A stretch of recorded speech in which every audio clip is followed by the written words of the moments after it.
큰 잔치란 제목으로 잔치 얘기를 좀 하겠습니다. 예수님이 잔치 얘기, 돈 얘기를 참 많이 하시거든요. 왜 많이 하시냐면 사람들이 잔치를 좋아하기 때문에 잔치 얘기 하시고요. 돈 얘기를 하시는 이유는 사람들이 돈을 좋아하기 때문입니다.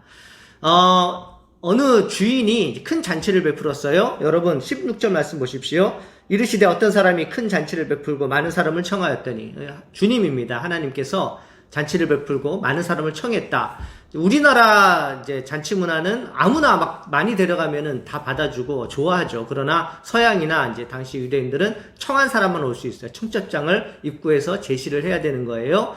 그런데 이 주인은 얼마나 세심하고 얼마나 하객들을 배려를 하는지 청하고 그리고 종들을 보내서 종들 보고 모시고 오게 할 정도로 그렇게 사람들을 배려하는 그러한 주인입니다.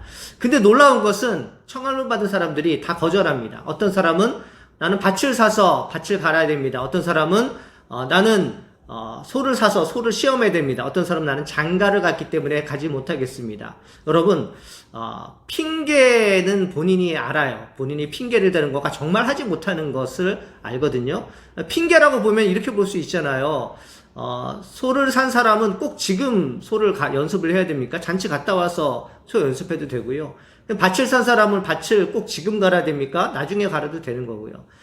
물론 이제 장가 간 사람은 당장 신혼여행을 가면은 못 가겠지만 신혼여행을 갔다 와서 초청을 받았을 때는 당연히 가야죠. 왜냐면은 그 사람도 나에게 하객이었지 않습니까? 당연히 가야 되는데 이 세 사람은 가지 않아요. 왜요? 이것이 중요하지 않은 거예요. 주인은 호의를 최대한 베풀었는데 그 호의를 받아들이지 않는 이 우선순위가 잘못된 사람들에 대한 그러한 말씀입니다. 주인이 뿔이 났습니다. 화가 나가지고 하는 말씀이 아무나 데려와라.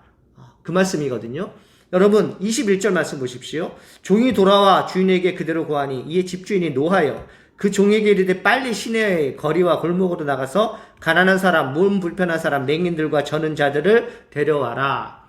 이 주인은 많은 돈을 가지고 있었고 명예가 높은 사람이었기 때문에 사실 누가 와도 상관이 없습니다.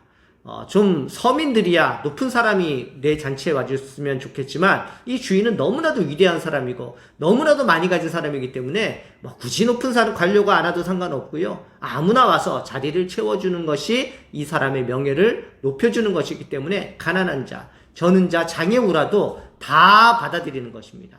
여러분, 이 주인 하나님의 마음을 여러분들이 좀 이해할 수 있으시겠습니까? 이 말씀은 전도에 관한 그런 말씀입니다. 이 비유를 통해서 저는 세 가지 교훈을 여러분들에게 말씀드리고 싶은데요. 첫 번째는 기회를 잃은 사람과 기회를 얻는 사람이 있다는 것입니다. 18절에서 20절 말씀이 바로 여기 핵심입니다.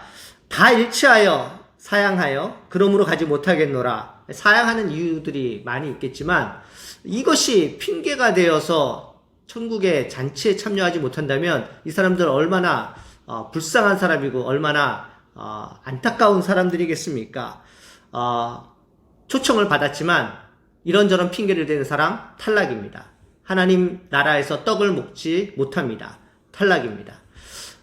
내 일들을 우선순위로 생각하는 사람, 복음 외에 내 일들이 가로막혀서 그 복음을 제대로 받아들이지 못하는 사람 탈락입니다. 참 안타까운 거죠. 그러나 가난해도 상관없고요. 또 몸에 병이 있어도 상관없고요. 그리고 장애가 있어도 상관없습니다. 그것을 받아들이는 사람은 합격입니다. 천국에서 떡을 먹을 수가 있는 것입니다. 그러므로 여러분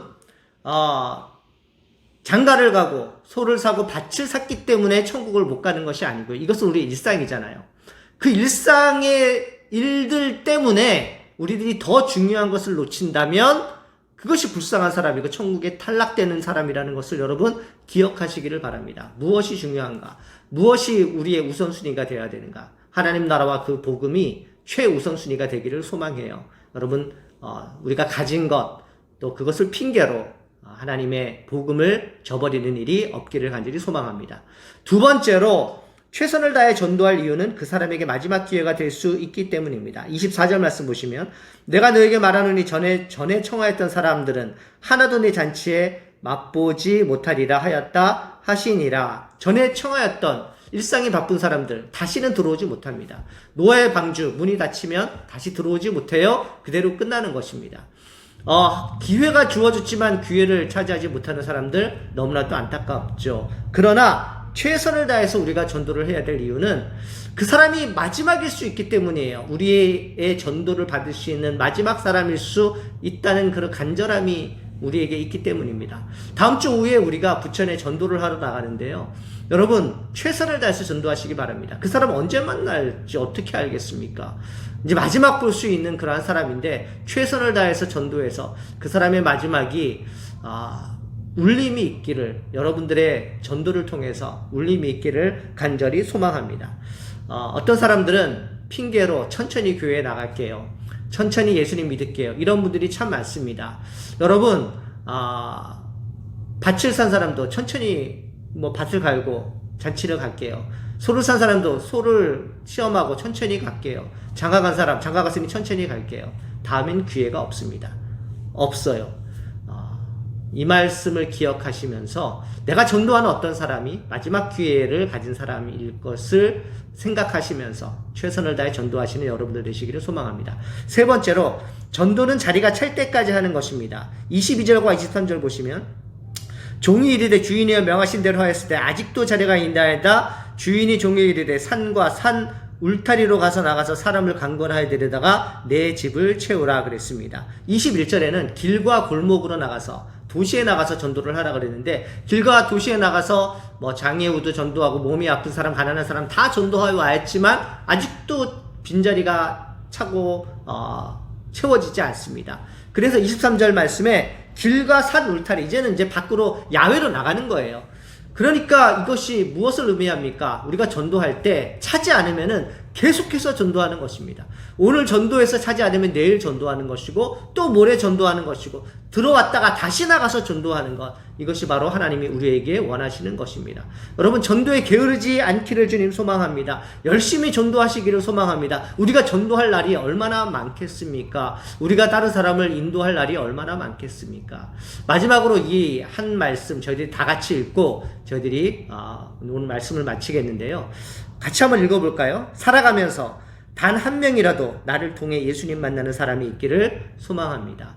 여러분들이 한 명이라도 정말 여러분들의 이름으로 전도를 했으면 좋겠습니다.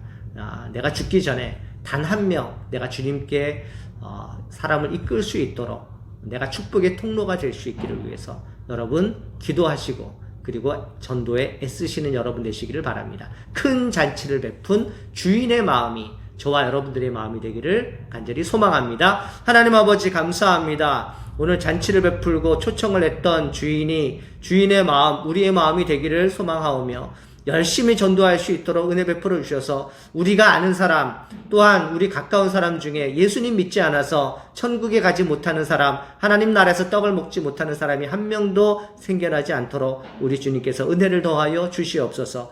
예수님의 거룩하신 이름으로 기도합니다. 아멘.